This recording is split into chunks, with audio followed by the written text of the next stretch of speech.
When it comes down to it, there are two big sides to minimalism. The first is decluttering the things that we no longer want, need, use, or love. So that might mean that there will be a flow of stuff leaving your house. And then the other big side of it is being more intentional about the things we buy. So bringing fewer new items into our home. So there will be a flow of stuff leaving and fewer new items coming in. But there's another side to it as well, and that is something that I don't think we really talk about enough. Mindset. Because sure, we can all stay motivated to buy fewer new things for a while, but if that means that we have to control our impulses every time because we kind of do want to buy that thing, then that means that we might have a hard time with minimalism, and that's a shame because minimalism is supposed to make life easier and not harder. After about 10 years of minimalism, the not buying things I don't need part has become easier and easier for me, and I think that is because I have learned to want less. I mean, sure, sometimes I will buy something and it might not even be a necessity, just something I enjoy, and that is perfectly fine. But overall, I can honestly say that I now really don't want a lot of stuff anymore, and that makes everything easier. I often get questions from you all as well about this, like how can I control myself better? Or what do I do when I see something I really want, but I really don't need it? Or how did you stop shopping? So let's talk about it. Today I will share how I learned to want less. Welcome back everyone, and if you're new here, this is a place where you can get tips and inspiration for living a simpler, happier and calmer life with less stuff. So feel free to subscribe and stick around. We are almost at a very special number, so be sure to do that. And this video is kindly sponsored by my friends over at Skillshare, but more on them later. This is super basic, but I think it might even be the most important thing because you cannot want something if you don't know it exists. If you keep exposing yourself to things that you might want, then it's going to be really hard not to want these things. So for example, if you follow a lot of influencers that do clothing hauls or skincare hauls, the chances of you watching that and being influenced by that and wanting these things for yourself are quite high. Whereas if you didn't follow that person and you didn't see all of those products, you probably wouldn't want them because there's oftentimes not a real reason or problem that you have that is going to make you go out looking for these things if you weren't already exposed to them. Even for me, after 10 years of minimalist living, there are people whose videos I like, but I stopped watching because they made me want to go out and buy anti-aging skincare, for example, when if I don't watch those videos, I feel perfectly fine about my skin, I feel perfectly fine about aging even, and I don't even think about products like that. So you do want to be mindful about what you expose yourself to. If you're trying not to do something or do something a lot less, then exposing yourself to that thing constantly is going to make everything a lot harder. So especially if you are just starting out with minimalism or starting to break the patterns of shopping, then this can really be helpful to also just not get that dopamine hit that we get every time we see something that we might want. The next thing I did that really helped me to want less is decluttering. And I know that this might sound kind of counterintuitive, but it has been one of the most helpful things for me. I think this is helpful for two big reasons. And the first is just a simple shock factor, because if you're decluttering, that means that you are going through all of your items, and that means that you are very likely going to come across items that you have spent money on, that took up resources to make, and that have been reduced to simple clutter in your home. Then these are items that you're never using. And seeing that, for me at least, it was a huge eye-opener because it is such a visual representation of all the things that you at one point thought you really wanted. And now they're just clutter, and it makes you kind of think about the things that you now might want and what if they just become clutter in your home later on as well. Someone is listening to very loud rap music from a car outside, so let's just wait a minute. The weather is so strange today. This morning it was actually snowing. Now it's super sunny. It looks bright and springy. Weird. And the second reason is that I really believe that as long as we have everything we need, we don't have to worry about basic necessities, having less stuff will make us want less stuff, and having more stuff will make us want more stuff. When my closet was bursting at the seams with clothing, I felt like shopping every other week because somehow I really often felt like I had nothing to wear. Whereas now, with only like 40 or so clothing items in my wardrobe, I never feel like I have nothing to wear. And so I really don't feel like going out and shopping because I feel like I have enough. And that's because I know exactly what's in there. All of these things get used. I like them, they fit me, so I never feel like I don't have anything to wear. We all know that buying new things makes us feel good. At least in the short term, we get that nice dopamine hit. It is fun, it's a distraction from our daily worries and our stresses. It's something to do when we feel bored. And the more we do it, the more we want to do it because it's kind of addicting. So kind of breaking that pattern up can really help. It's similar for me than with sugar. I really don't crave sugar now. Whereas if I eat sugar, I will start craving it like crazy. So it's the same thing. And for me, just being able to see everything I have clearly, knowing where things are, being able to find things, and just knowing that I only have things I need or like, makes it easier for me not to go out shopping. Practice not having to have things straight away because the desire to own something is usually strongest in the beginning, like right when we see it.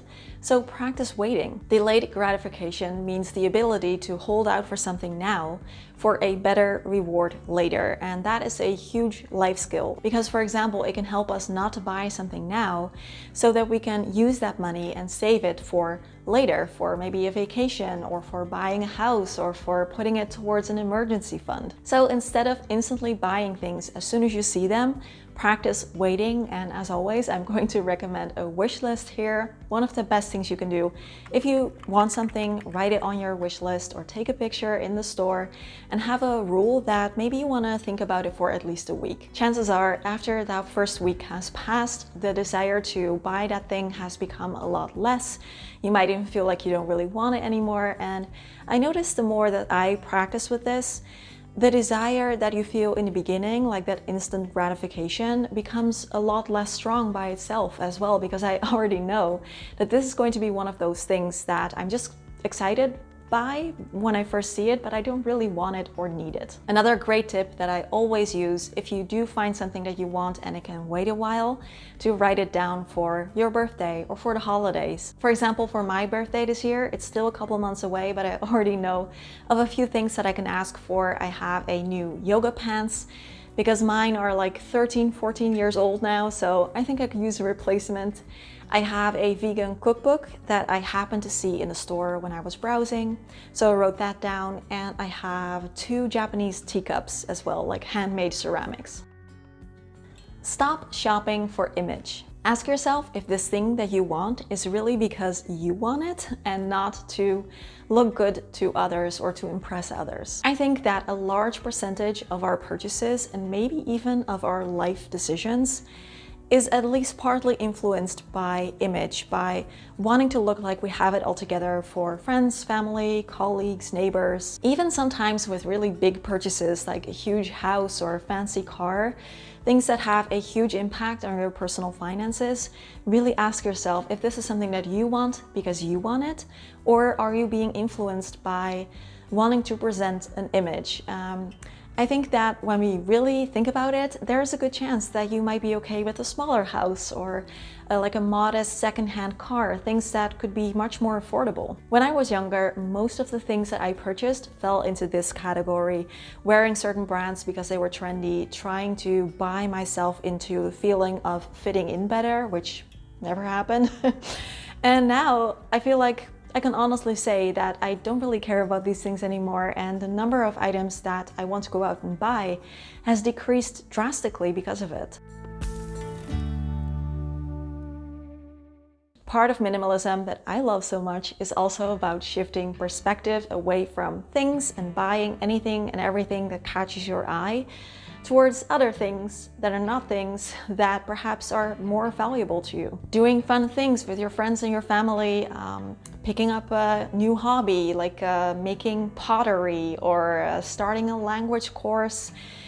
Maybe for you, it's traveling or moving somewhere, a completely different country. One of the best things for me about minimalism is it shifts away the focus from the material things towards things that bring us more fulfillment, and it frees up a lot of our time, space, money, energy for these new things. So instead of buying a new fancy watch, maybe you pick up a new hobby. Which also brings me to today's sponsor, which is Skillshare. If you don't know, Skillshare is an online learning community where you can watch thousands of different classes on all kinds of different topics. I've watched their classes for years now, and I've learned so many things for my YouTube channel, like when I made my own website, or when I learned about digital design, when I designed my own ebook. I did all of that through Skillshare, but also personal things like gardening, taking care of my plants, art, creativity, cooking, music, and a lot more. Let's say you want to learn how to make your own clothing, then there are tons of classes you can watch, like Bernadette Banner's class called Hand Sewing Basics. This is such a beautiful class where she teaches you how to make and mend your own clothing. Whether you're a creative person and you like learning about new hobbies or crafts or things you can do around the house, or you would like to take charge of your career and do like personal development or career-based skills that you want to learn, Skillshare always has classes to help you out, and they have been the most helpful resource for me for years now. All their classes come with subtitles, which is great, and the first 1,000 people to use my link in the description box can even try them out for 30 days for free. You can get a free trial, and if you don't like it, then you can cancel within that trial and you won't be charged. So definitely feel free to check them out. Big thanks to Skillshare. Let's get back to the video.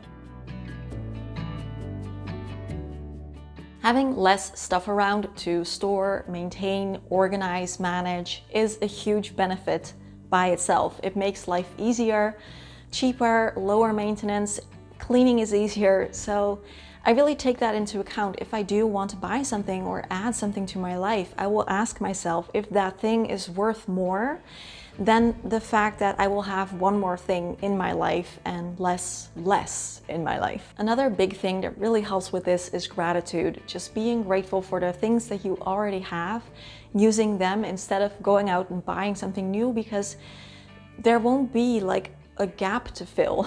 I do think that less is more doesn't always apply. We make our own choices. We're all different. Maybe for you, you like books, or you have a lot of art supplies, or you like building stuff, you have a lot of tools. That's all fine. We can still be a minimalist in other areas. But overall, I do find that having less is just a wonderful thing by itself. And I really do ask myself if I am willing to have less because of that thing that I'm considering purchasing. And the last thing that I think is so helpful is really reflecting on what it is that makes you want more in the first place. What is it that always makes you want more, or something new, or something better, even if you already have enough of that thing? And there's a good chance that this desire for more is triggered by something. For example, for me personally, this might not apply to you, but I found out about myself that I had, or have, a huge scarcity mindset. And that made me want to go out for more because I was always worried that I wouldn't have enough. We always had just enough money when I was growing up for, basic necessities, food, clothing, school supplies, all of that stuff. I basically never wanted for anything. My parents worked very hard to provide for us, and I'm so grateful for that. But I do remember that my parents were often worried about money, that there were issues with money sometimes, and my parents really had to work hard to make ends meet at the end of the month. They were living paycheck to paycheck, and again, I'm very grateful for all of their sacrifices and hard work, but I also think that I remember being scared about money when I was still a kid, and I think that partly contributed to me even like being a little worried about money and having a scarcity mindset as an adult. Maybe for you it's something totally different, so it could be very helpful to dig a little deeper and to really reflect on what it is that makes you think that more is more and that makes you want to have more or buy more. Are you really going to be lacking or unhappy if you have less of that thing? Or is having less of that and not always being like on the lookout for the next thing to buy going to provide you with something else entirely that perhaps could even be more valuable? I would love to know from you what you would want less of. What is an area of stuff or your home or your life that you really believe that less is more, and how do you want to go about that?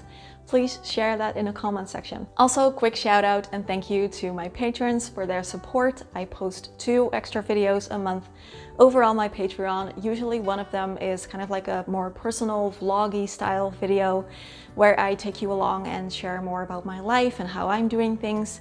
And the other usually is a tea time chat where I answer patrons' questions and we kind of do like a deep dive into a certain topic. So if you want to have access to all of these videos as well and help support the channel, then you can do that by joining me on Patreon. It's $5 a month. And you can join and cancel anytime, so feel free to join us. Lastly, big thanks to Skillshare for their support. You can try them out for free for a month, link in the description box. As always, questions, comments, conversations down below. Tell me what you think, have a wonderful day, and I will see you again next week. Bye bye.